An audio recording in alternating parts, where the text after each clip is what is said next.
vous présente rapidement l'association, puis après je vous détaillerai vraiment comment on la crée, les difficultés et également les joies que ça peut être. Et enfin, je finirai sur vraiment tout ce que ça peut apporter.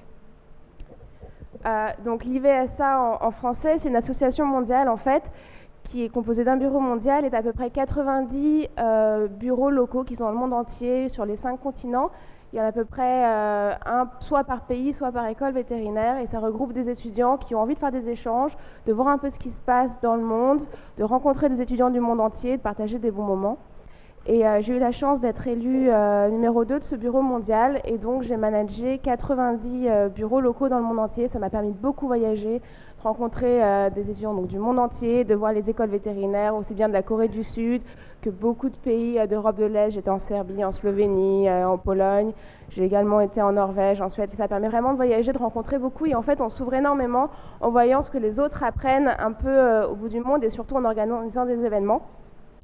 L'association, au-delà de créer des échanges entre les étudiants, a aussi une vocation un peu plus sérieuse puisqu'on a beaucoup de projets sur le bien-être animal, on contribue beaucoup, on commence à publier et on a pas mal de coopération avec la FAO, je ne sais pas si vous connaissez, mais c'est Food and Agriculture Organization, également l'Organisation mondiale de la santé vétérinaire et de plus en plus avec les associations de bien-être animal et d'enseignement. On essaye vraiment de développer l'éducation et l'enseignement vétérinaire dans le monde entier parce que ce n'est pas simplement soigner les chats, les chiens comme vous pouvez le voir, il y a aussi tout ce qui est sécurité sanitaire des animaux et donc aussi la santé publique et c'est des grands enjeux. Et donc on se rencontre 2 fois par an un peu aux 4 coins du monde pour avoir des congrès que je détaillerai un peu plus tard. Et donc j'ai décidé de créer le bureau d'Alfort. C'est parti en fait d'une idée. J'ai eu la chance de participer à un congrès sur l'enseignement veto un peu par hasard. Et là il y avait 60 étudiants de toute l'Europe. Ils se connaissaient tous, ils parlaient tous 5 langues, ils avaient fait 10 échanges. Moi je suis arrivée là et on m'a dit, première chose qu'on m'a dit c'est « Tiens, t'es française et tu parles anglais, comment ça se fait ?» Là, ça donne une idée. Je dis non, mais ça arrive quand même. Les gens voyagent, faut pas croire. Et surtout, j'étais la seule française. Ils savaient pas combien d'écoles veto il y avait. Ils savaient pas trop ce qu'on faisait, alors qu'en Europe, on est quand même plutôt un grand pays. Et c'était vraiment dommage. Donc, en sortant de ce congrès, avec le soutien de mon directeur d'école d'Alfort, Monsieur Mialo, on a monté le bureau. Et là, si j'ai un conseil, parce que créer une association de ce côté-là, c'est un peu comme créer une entreprise. Il faut d'abord bien s'entourer. Il faut avoir des appuis. Et surtout créer une équipe fiable. Et c'est vraiment ce qui m'a aidé, c'est de trouver des étudiants qui étaient vraiment intéressés par le même projet. Le bureau n'a pas besoin d'être gros au début, c'est plutôt une petite équipe d'étudiants en qui vous avez vraiment confiance, qui ont les mêmes envies que vous, les mêmes projets et qui sont complémentaires. Si vous avez toutes les mêmes compétences, ça ne sert à rien, c'est pas très intéressant. Donc on a monté ça, on a commencé petit, donc on a d'abord commencé par l'accueil des Erasmus, c'était pas très compliqué à faire, ils étaient là autour de nous, on allait les aider.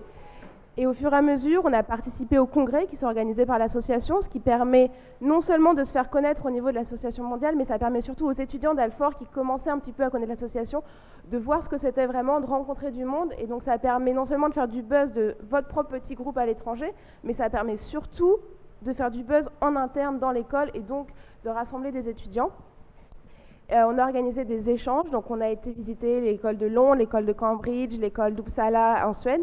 Donc là, l'idée, c'est d'emmener un groupe d'étudiants, d'une dizaine d'étudiants, et pour concrètement une centaine d'euros, on passe une semaine à l'étranger dans une autre école, où on visite l'école, on a des cours avec eux, on fait bien entendu des soirées avec eux aussi, mais c'est surtout des moments extrêmement forts de rencontres et d'échanges. Et on a eu beaucoup de chance, c'est que l'année dernière, on était en 2011, et 2011, c'était les 250 ans de la profession vétérinaire. Donc ils ont forcément voulu en parler un petit peu.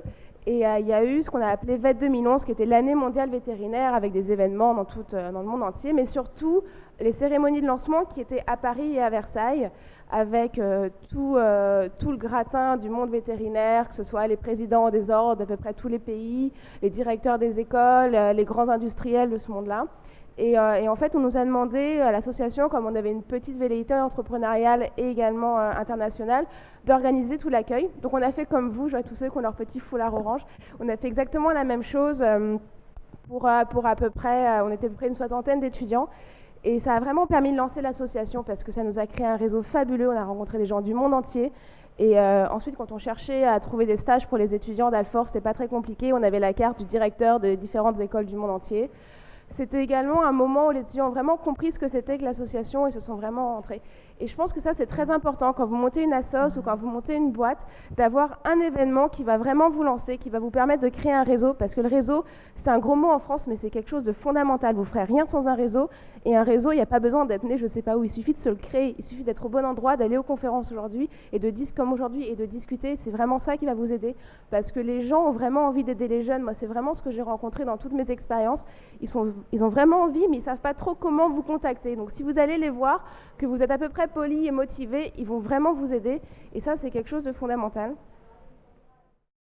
J'ai fait un master ici à l'IAE où j'ai été diplômée en 2008.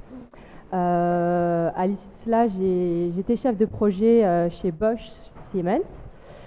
Et j'ai toujours gardé dans un petit coin de ma tête l'envie d'entreprendre et de créer quelque chose. J'ai un ami qui est chef d'entreprise et qui avait plusieurs sociétés, dont une qui s'appelle Picked Up. Et ils faisaient de la pose de supports publicitaires, mais ils étaient axés essentiellement sur la pose d'adhésifs.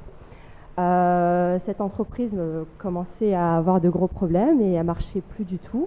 Donc il m'a proposé de se joindre à lui puisque son associé devait partir. Et le 1er mars 2011, j'ai décidé de me lancer et de quitter ma petite situation confortable pour me lancer dans ce projet. Je vous avouerai que c'est assez difficile avant de prendre cette décision, mais c'est quelque chose que j'avais envie de faire. Donc c'était pour moi l'aventure. Donc l'objectif pour moi, c'était vraiment de développer cette entreprise qui, comme je vous l'ai dit, avait des soucis. Donc le but, c'était vraiment de se diversifier. Pas seulement rester sur l'adhésif, mais faire toute pose de support publicitaire. Donc ça va de la grande bâche à la pose de cadre, à l'affichage, donc tout ce qui concerne la com extérieure, mais aussi sur les parts des expositions. Pardon. Donc voilà, à l'issue de cela, j'ai réussi mon pari, puisque du 1er mars à la fin de l'année, j'ai réussi à doubler le chiffre d'affaires qui avait été fait l'année précédente. Donc c'était hyper satisfaisant et ça me donne juste envie de continuer. C'est vrai que c'est quelque chose qui est assez difficile. Faut bosser, il ne faut pas avoir peur. Comme toutes les personnes qui sont passées avant moi, j'ai plus de week-end, j'ai plus de jours. Les 35 heures, on les oublie. Elle les fait en 2 jours. Voilà, on bosse comme des dingues, mais c'est juste une super belle aventure que moi je partage avec un associé. Donc c'est aussi l'humain qui est au centre de ça. L'objectif aussi, c'était de recruter des personnes, puisque moi je voyais une entreprise aussi avec du monde. Donc c'est ce qu'on a fait. On a réussi à embaucher 2 techniciens. Donc on est content et ça se passe très bien. T'as combien de salariés aujourd'hui? 2 salariés. 2 salariés. Linda m'a appelé un jour pour me demander quelque chose qui nous a fait très mal au cœur, c'est de se séparer d'un salarié. Est-ce que c'est plus difficile pour une femme de dire à un salarié on arrête notre engagement, ou c'est moins facile? C'est très difficile. C'est vrai que je suis quelqu'un de caractère, mais j'ai quand même une sensibilité. et c'est vrai que c'est très difficile, mais pour le bien de la société, quand ça ne va pas, il faut savoir aussi se séparer de certaines personnes. Dans le cadre du stage de fin de licence, j'ai fait mon stage chez Parta Dialogue, une petite entreprise de web marketing qui gère des comptes pour les réseaux sociaux et qui conseille les entreprises pour leur stratégie sur les réseaux sociaux. Donc il gérait à l'époque un compte pour Renault sur la mobilité durable, et donc lors de mon stage, j'ai dû gérer les pages Facebook, Twitter et la stratégie à adopter pour ces pages pour Renault. Et donc mon stage a duré 3 mois, mais à l'issue de ces 3 mois, ils n'ont pas trouvé quelqu'un pour continuer à faire le travail, donc ils m'ont demandé de le faire de chez moi pour m'inscrire en auto-entrepreneur. Mais à partir de là, je voudrais un jour élargir cette activité et proposer ce service à d'autres entreprises qui n'ont pas forcément la stratégie adéquate sur les réseaux sociaux, et donc intervenir en 2 temps, d'abord aborder avec eux la stratégie à adopter, puis ensuite gérer leur page pour eux. Donc c'est vrai que ça paraît assez difficile parce que comme là mon activité est partie d'une anecdote, donc des parties d'un stage, mais comment transformer cette activité en quelque chose de pérenne, en trouver de nouveaux clients, convaincre que ce service peut apporter quelque chose d'innovant pour ces entreprises. Donc voilà, c'est plus des questions que je me pose aujourd'hui.